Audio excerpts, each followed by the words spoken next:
Hi, this is Christine. It is Wednesday, October 21st, 2015. It's in the evening. I wanted to share a dream I had with you last night. I had another dream last night where my physical, earthly dad was standing next to me outside of a large building, like an IX center, one of those huge buildings that have several different craft tables set up in them, and you just walk through the building. Only it was sort of like a maze in this building, and they had that, like all the different tables and areas. My dad in my dream looked like my earthly dad, but he had light shining out from him, and he had my dad's white, silverish, wavy hair, but his facial expression was one of kindness and love, which is not normally how my dad usually looks. Usually he looks like he is going to beat the shit out of you, which would terrorize me when I was growing up. But in my dream, he looked and shone like light and love. He told me that he had changed, and it sure looked like he had changed. And he told me that I needed to go through the maze or through the building, so I did. When I first got in there, I noticed that I had a partner, a young woman with long dark hair that was a bit wavy. I know in most, if not all of my dreams, I always have a dark-haired girl or young woman with me, and a tall, skinny black man with me. They seem to travel with me in most, if not all of my dreams, where I have helpers with me. This dark-haired girl was with me again, but the maze was for me to complete. She just went along with me for the ride, so to speak. I ended up going to different stations in this building, and what happened to me throughout my stops is that everything that was upside down inside of me, whether it was my thinking, my beliefs, my emotions, etc., even if I was not aware that these negative emotions were upside down inside of me, the building that I was in, somehow the spirit in there searched your soul, not just my soul, but anybody's who was in there, searched your soul and found whatever was incorrect inside of you or was upside down, and then either flipped it around to right side up or it removed it from you. Hence, I ended up losing a lot of things in this dream. I would place something, like some one object somewhere, only to turn around and then find it gone. Other things I had rolled away in shopping carts on their own. I don't know what that was about. I would put things down, like on a table, and someone else would come and snatch it away.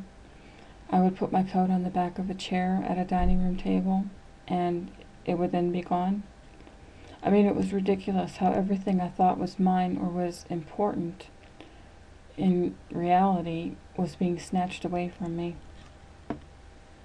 I was left there standing, going from station to station, because it was at these stations that these items were being removed from me, like one item at one station, until eventually I looked down and realized I had nothing. I had no car keys, no wallet, no jacket or coat, no nothing. Everything I leaned on or depended on was taken away from me. I had no idea how to get home without any of these things.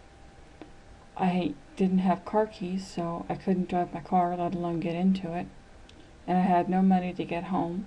I had no driver's license, no wallet, no purse, no phone, no camera. I had nothing. It was just an awful feeling. I then eventually made it through the building, through this maze, to this staircase, which was on the very right side of the building. So when you come into the building, you start from the top, you go down, and then you just work your way through to eventually the left side of the building, and then up and down through the maze until you find your way to the very right bottom corner of the building on the other side. But you have to lose everything at each of those stations as you go, and then you have nothing when you're in the right hand corner of that building. I eventually made it to the staircase, which was really one of those rolling walkways that you see in airports, that where you step on it and it just rolls, and you can walk on it, which makes you seem like you're walking really, really fast. But it's a walkway that's rolling, as you're walking flat.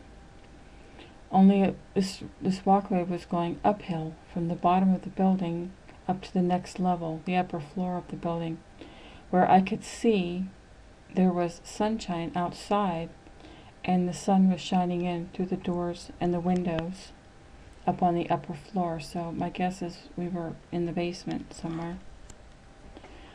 The dark-haired girl was still with me, but she did not speak. She was with me at each station. She only remained with me through each station, but every time I lost something, I would tell her, "Oh my goodness, that item is gone too." As if I was in shock that it had disappeared or walked away, or someone had taken it, or I don't know what happened exactly. But I would say, what am I going to do now? But she never answered me. She just traveled with me. Kind of, not really as a chaperone, but she just was with me. Once I got to this uphill rolling walkway, which was actually divided into segments of about 20 steps. So they were short, because when you're on that rolling walkway, to take 20 steps is really like taking 10. So you kind of have to walk fast. And then there would be this blue metal divider on the floor that separated that section from the next section of rolling walkway. And you had to step over the blue metal divider onto the next section of the rolling walkway, and try to keep your balance too while you're doing this, because it was like jumping. And there were a few sections to step onto, so I saw at least 4, but I don't know if there was more that took me up to the next level. At the end of my journey, so to speak, when I had lost everything, or everything I believed in or trusted was removed from me, I stepped onto that rolling walkway without hesitation, actually, even though it looked a bit intimidating, because wherever you stepped on those, even if you trip a bit, to adjust to their speed, it's still scary. But I wasn't afraid, and without hesitation I just jumped on it and rode it for a short bit, and then jumped onto the next one over the blue metal divider on the floor, and then jumped onto the next section, and then the next section, and I just kept doing that. I noticed, however, at the very top of the rolling walkway sections, that there was a black man, and somehow he had control of these black buttons. Now, on each section, at the beginning of the section, you had to push a black button against the wall, and that would turn the rolling walkway on. It would get it rolling. So, you had to roll up the first section to get to the black button for the second section, to push that button to get the second section of rolling walkway going. And so here's like the blue, here's the blue dividers, and then here's the rolling walkway.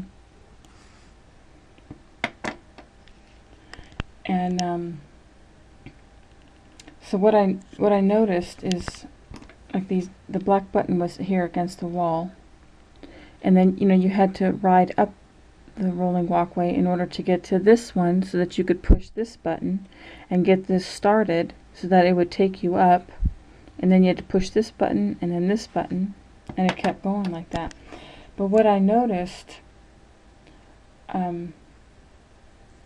at the top was that black man, that tall, skinny black man who I said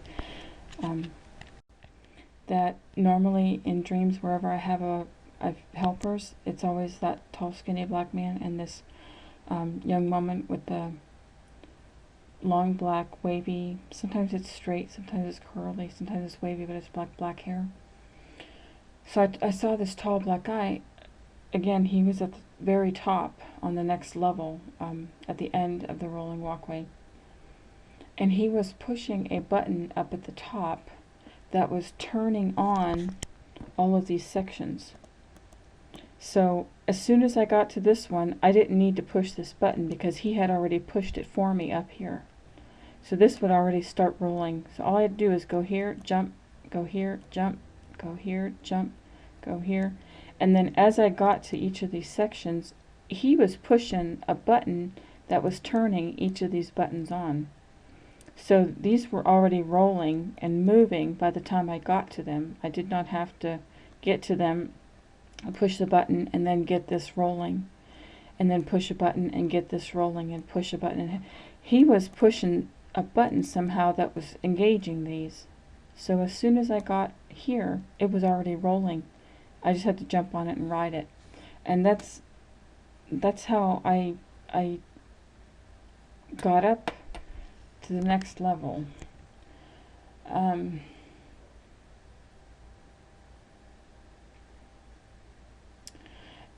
the dark-haired girl actually was with me. I don't know how she didn't have to go up the rolling walkway like I did, but somehow she was with me.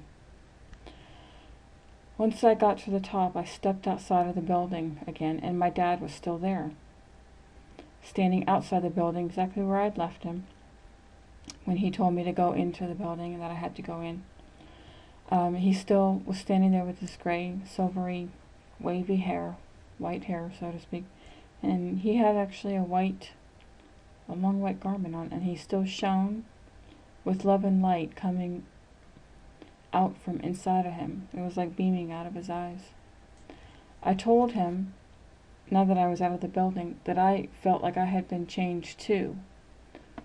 Just like how he said that he felt like he had been changed when he came out of the building. And now I felt like I also had love and light in me as well, just like how his going through the building had changed him. So I feel like it had changed me. And if you think about it, actually it did, because it took everything from me that I thought I needed.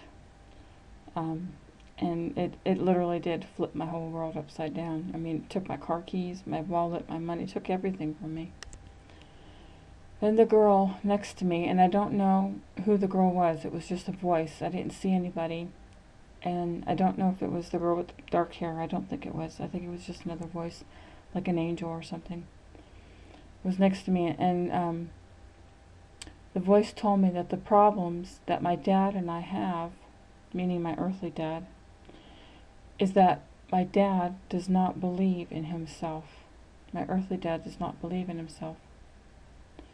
And I think the reason she said that is because maybe that's why my dad is so hard on himself, is because maybe he deep down doesn't believe in himself. And that could be something that's passed on from his parents. But anyway, that's what she said, that the reason my dad and I have problems is my dad does not believe in himself, and that my problem is that I did not trust my dad. And the reason I didn't trust my dad is the reason why I used to fight with him when I was growing up. So the person, or the angel next to me, told me that that's what we had to work on. We had to work on that. My dad needed to work on believing himself in himself, and I had to work on trusting my dad more. And then I woke up. I actually called my earthly dad this morning after waking up from the dream, and I told him in general about the dream and about the part of him not believing in himself and me not trusting him, and that I had gone through the building just like he told me to, and that it had changed me, and that he said it had changed him. He didn't say anything back to me on the phone, but I think we both understood the message. and that there was a point to it. You know, there was a good point to it. There was some truth in it. In truth, I do feel different today, actually, and it was a rather odd dream. So I just wanted to share that, and hope everyone has a great day, or is having a great day. And I will talk to you in the next video, whatever that is. Okay, take care. Bye-bye.